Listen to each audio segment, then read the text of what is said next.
Master, masa pening-pening vertigo ni, apa teknik paling berkesan untuk melegakan pening-pening vertigo ni?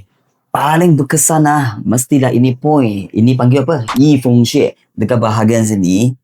Okay, kenapa kita nak urut dekat bahagian sini? Sebab kalau itu I tas keseimbangan, so you akan rasa pening-pening Kalau sini punya I tinggi, sini punya I turun, so ini macam. So you akan rasa tak seimbang.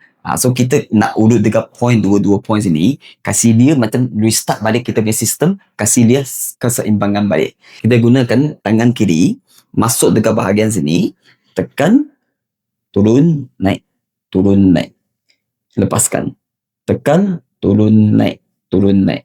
Tapi dekat bahagian sini dia sensitif sikit. Dia banyak sakit. Jangan kuat sangat. Lepas tu kita pergi ke sebelah kanan, gunakan jari telunjuk pula sama.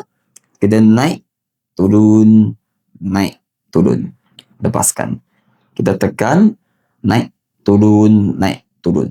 Tetapi dekat bahagian sini kan ada satu longkang. Tapi banyak orang dia salah urut tau. Dia pergi urut hantam sini. Sini adalah tulang Jangan urut Save ini video supaya nanti you balik dekat rumah you boleh urut sendiri. Boleh follow Master sebab Master tiap-tiap hari akan sharing banyak cara-cara ilmu urut berkaitan dengan vertigo berkaitan dengan migraine cara urut kaki Follow dulu ya.